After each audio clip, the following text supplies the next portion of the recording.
அடிமைப்பட்டு கிடந்த தன் அன்னை நிலத்தை விடுவிக்க ஆயிரம் ஆண்டுகள் நாம் அடிமையாக வாழ்வதை விட சுதந்திரமாக சாவது மேலானது என்ற முழக்கத்தை முன்வைத்து ஒரு மகத்தான மக்கள் புரட்சியை முன்னெடுத்து வியட்நாமை விடுதலை செய்தார் ஹோசிமின். ஃபிடல் காஸ்ட்ரோ என்ற ஒரு புரட்சியாளன் பிறக்கவில்லை என்றால் கியூபா அமெரிக்காவின் இன்னொரு மாகாணமாகத்தான் இருந்திருக்கும். அவன்தான் தொடக்கத்தில் எதையும் வீண் முயற்சி என்பார்கள், வென்றுவிட்டால் விடாமுயற்சி என்பார்கள். தடம் பார்த்து நடப்பவன் மனிதன், தடம் பதித்து நடப்பவன் மாமனிதன் என்ற முழக்கத்தை முன்வைத்தான்.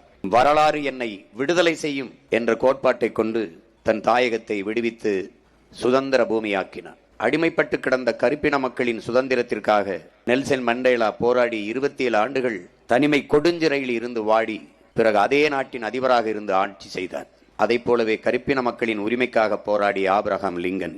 இப்படி ஒவ்வொரு நிலத்திலும் மகத்தான புரட்சியாளர்கள் தோன்றி மக்கள் ஜனநாயக புரட்சியை முன்னெடுத்து தன் தாய் நிலத்தை உரிமையை வென்றெடுத்து பெருமைமிக்க நாடாக மாற்றினார்கள். இந்திய பெருங்கண்டத்தில் புரட்சியாளர் அண்ணல் அம்பேத்கர் தாழ்த்தி வீழ்த்தி வைக்கப்பட்ட மக்களை கோயில்களில் ஆடுகளைத்தான் பலியிடுவார்களை ஒழிய சிங்கங்களை அல்ல.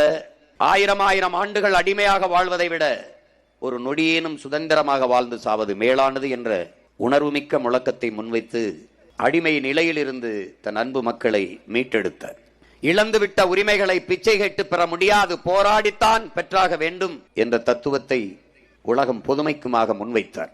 என் அன்பான மக்களே, கொஞ்சம் ரத்தம் தாருங்கள், நான் நிறைய சுதந்திரம் தருகிறேன் என்ற முழக்கத்தை இந்நாடு அடிமைப்பட்டு கிடக்கும் போது நாட்டின் விடுதலைக்காக இந்திய தேசிய ராணுவத்தை கட்டி எழுப்பிய மாவீரன் சுபாஷ் சந்திர போஸ் முன்வைத்து வீரஞ்செறிந்த ஒரு விடுதலை போரை தொடுத்தார். அவனையே தன் முன்னத்தியராக ஏற்று பன்னெடுங்காலமாக அடிமைப்பட்டு கிடக்கிற அன்னை தமிழ் சமூகத்தின் விடுதலைக்கு என்றைக்கு ஒரு இனம் முழுமையான விடுதலை அடையும், அது என்றைக்கு தனக்கென்று ஒரு நாடு அடைகிறதோ அன்றுதான் இந்த இனம் முழுமையான விடுதலையே அடையும். உலகத்தின் மூத்த குடி, ஒரு தொல்குடி, ஆதிக்குடி தமிழ் குடி, பல்வேறு பெருமைகளை பெற்ற வரலாற்றில் மாண்புமிக்க ஒரு மகத்தான இனம் தமிழ் பேரினம்.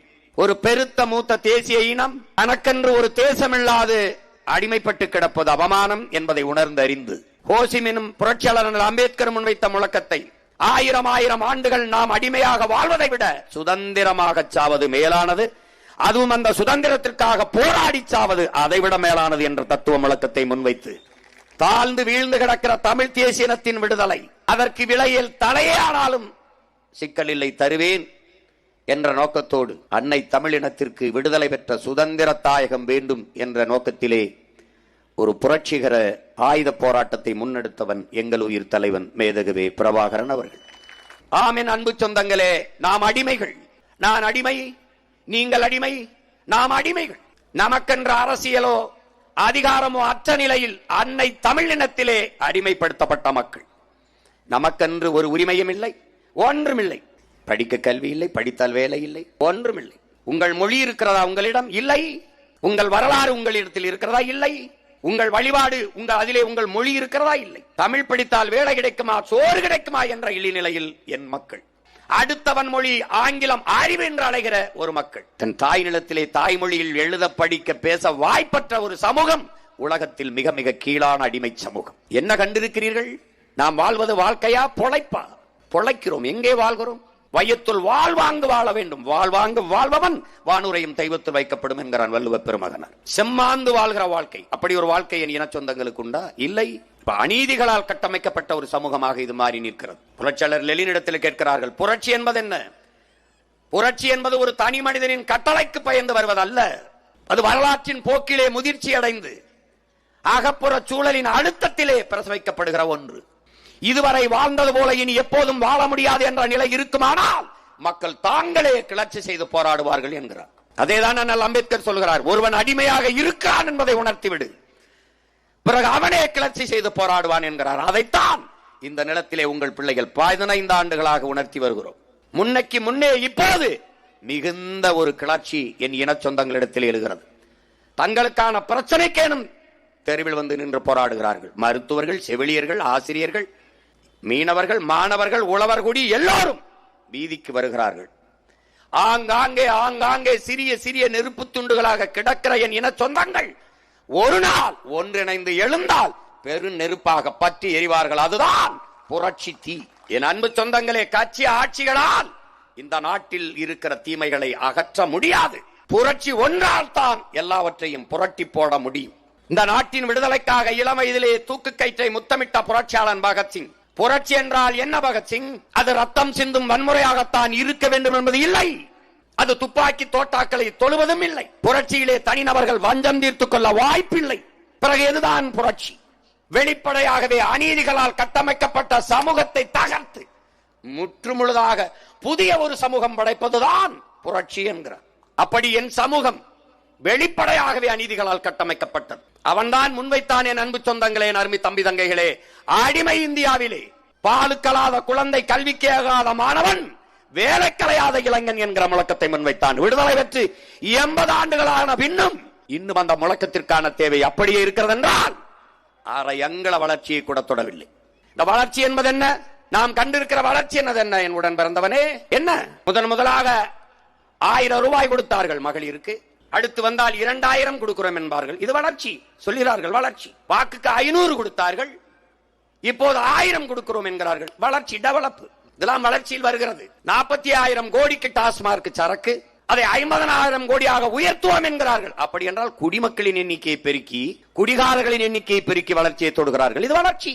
இதான் வளர்ச்சி. இவர்கள் கட்டமைக்கிற வளர்ச்சி இதுதான். மாக்காய கத்தோழர்கள் பாடுவார்கள். என் அன்பு சொந்தங்களே, எங்க நாடு ஆகுது வல்லரசு அமெரிக்கா போல, எங்க நாடு ஆகுது வல்லரசு. அன்னைக்கு கலைஞர் அரிசி 2 ரூபா, எங்க நாடு வல்லரசு.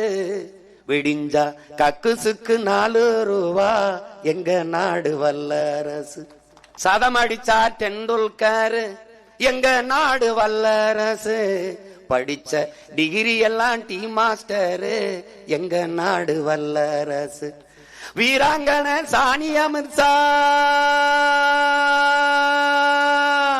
வீராங்கன சானியா மிர்சா, விவசாயம் கிடக்குது தரிசா, எங்க நாடு வல்லரசு. வந்தே வந்தே மாதரம், ஏன் மாதரம், நொந்தே நொந்தே சாகுறோம், எங்க நாடு ஆகுது வல்லரசு அமெரிக்கா போல, எங்க நாடு ஆகுது வல்லரசு. அன்னைக்கு கலைஞர் அரிசி 2 ரூபா, அதுக்கப்புறம் அம்மா வந்தவொடனே 1 ரூபா. என்ன 2 ரூபாய்க்கு கூட வக்கற்று போயிட்டான் தமிழன். அப்புறம் 1 ரூபா கொடுத்தா தான் 1 கிலோ அரிசி வாங்கி சாப்பிட முடியும் நிலைக்கு வந்துட்டான். டெவலப்ல வருது, இதெல்லாம் வளர்ச்சியில வருது. அதுக்கப்புறம் அந்த ஆட்சியாளர்கள் அந்த 1 ரூபாயும் இல்ல, இலவசம். ஏன் 1 ரூபா, ஒத்த ரூபா காசுக்கு வக்கற்ற நிலையில் என் இன மக்களை வச்சதுதான் 60 ஆண்டு கால திராவிட ஆட்சியாளர்களின் வளர்ச்சி சாதனை. பகத்சிங் சொல்றான்ல, வெளிப்படையாகவே அநீதிகளால் கட்டமைக்கப்பட்ட சமூகம். அப்ப அந்த சமூகத்தை தகர்க்கணும், முற்றுமுழுதா வேற சமூகம் படைக்கணும். அதனால்தான் உங்கள் பிள்ளைகள் சொல்கிறோம், என் அன்பு மக்களே, நாங்கள் கட்டிய கட்டடத்திற்கு வெள்ளை அடிக்க வந்த சீர்திருத்தவாதிகள் அல்ல. ஜன்னல் பழுதாகிவிட்டது, கதவு பழுதாகிவிட்டது என்று அந்த பழுதை நீக்க வந்த பிள்ளைகள் அல்ல. அந்த கட்டடத்தை இடித்து விட்டு புதிய கட்டடம் கட்ட அடிப்படை அமைப்பு அரசியல் மாற்றத்திற்கு வந்த புரட்சியவாதிகள். எங்களுக்கு வேண்டியது ஆள் மாற்றம், ஆட்சி மாற்றம் அல்ல, ஆட்சி முறை மாற்றம். அதனால்தான் மாற்றம் என்பது சொல்ல, மாறுவோம் மாற்றுவோம். இது மாற்றத்திற்கான எளிய மக்களின் புரட்சி என்ற முழக்கத்தை முன்வைத்து இந்த தேர்தலை சந்திக்கிறோம்.